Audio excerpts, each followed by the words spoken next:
আল বাকারার 186 নম্বর আয়াতে মিল ওয়াইজা সালাকা ইবাদি আন্নি ফাইন্নি কারি।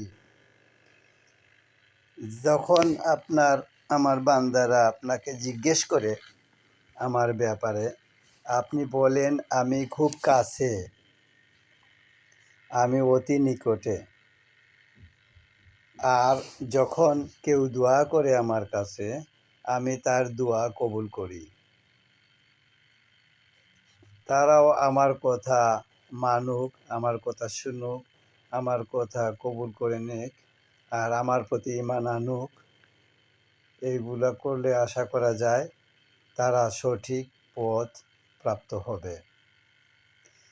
আমি কাছে না দূরে এই বিষয়ে জিজ্ঞাসা করে যদি আমার বান্দারা, তো আপনি বলে দেন যে আমি একদম কাছে।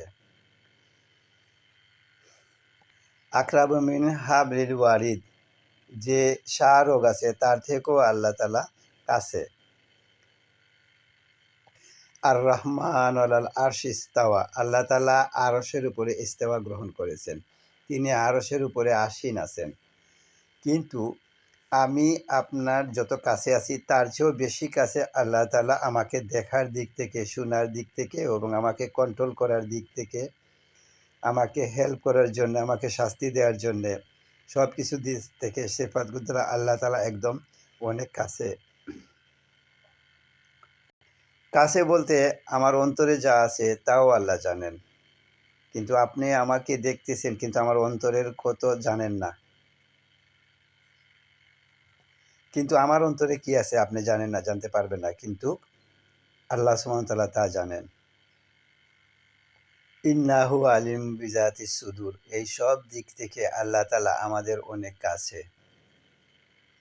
অন্য রাওয়াতে এসে সাআলা আসহাবু রাসূলুল্লাহ সাল্লাল্লাহু আলাইহি সাল্লাম আইনা রব্বুনা, একবার নবী করিম সাল্লাল্লাহু আলাইহি সাল্লামের সাথীরা, সাহাবীরা জিজ্ঞেস করলেন আমাদের রব কোথায় আছেন?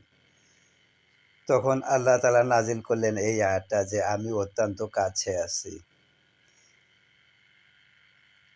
আবু মুসা আশআরী রাদিয়াল্লাহু তাআলা আনহু বললেন, আমরা একবার কুন্না মা রাসূলিল্লাহি সাল্লাল্লাহু আলাইহি সাল্লাম ফিল গাজওয়াতিন, আমরা একবার একটা যুদ্ধ উপলক্ষে রাসূলুল্লাহ সাল্লাল্লাহু আলাইহি সাল্লামের সাথে ছিলাম জিহাদে, এবং ওনার পাশে ছিলাম।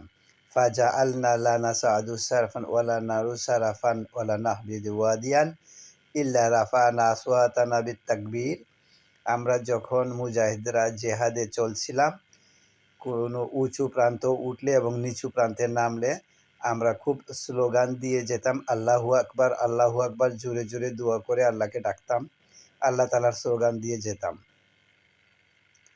কালা ফাদানা মিন্না, রাসূলুল্লাহ সাল্লাল্লাহু আলাইহি সাল্লাম আমাদের কাছে আসলেন, বললেন ইয়া আইয়ুহান নাস আদিউ আলা আনফুসিকুম, এই লোকেরা, এই যে নিজেদের নফসের উপরে রহম করো, আর এত হয়রান হয়ে আল্লাহকে ডাকতে হবে না, এত ডাকাডাকি করতে হবে না জোরে জোরে।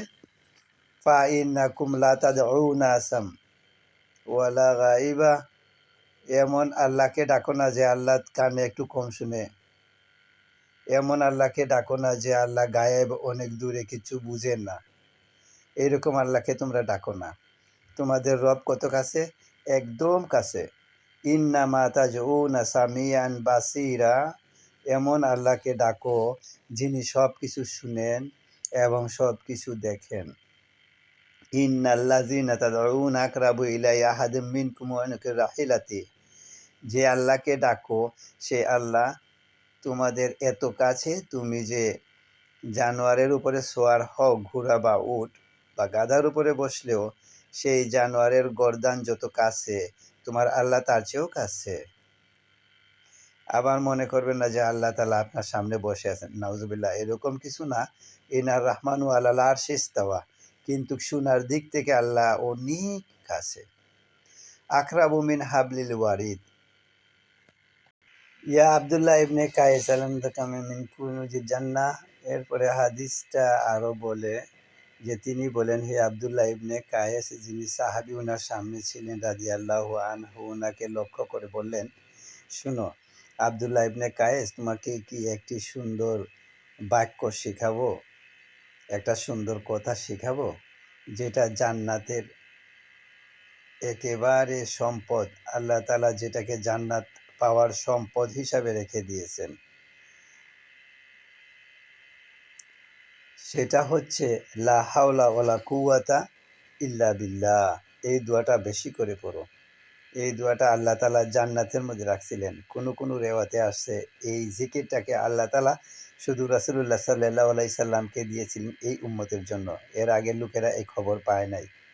লা হাওলা ওয়ালা কুওয়াতা ইল্লা বিল্লাহ। একটা চমৎকার দোয়া এবং অনেক নেকি। অন্য হাদিসে এসেছে কাল আল্লাহু তাআলা আনা মা আদাতারকানি ওয়া তাহাররাক বি শাফাতা। আমার আল্লাহ তাআলা বলছেন যে হাদিসে কুদসিতে আমার বান্দার সঙ্গে থাকি যতক্ষণ সে আমার জিকির করে, আমার কথা উচ্চারণ করে, আমার কথা মনে পড়ে, আর যতক্ষণ তার ঠোঁটগুলো নড়তে থাকে আমার জিকির এবং দোয়ার মাধ্যমে। আল্লাহ তাআলা যদি আমাদেরকে একা একা থাকার সুযোগ দেন, একা একা হাঁটার সুযোগ দেন, তাহলে যেন ঠোঁট দুটো লড়ে। আল্লাহ তাআলার সুন্দর সুন্দর জিকিরগুলো দিয়ে, দোয়াগুলো দিয়ে যদি আমাদের ঠোঁটগুলা লড়তে থাকে, আল্লাহ তাআলা আমাদের সঙ্গ দেন, তখন একদম কাছে হয়ে যান।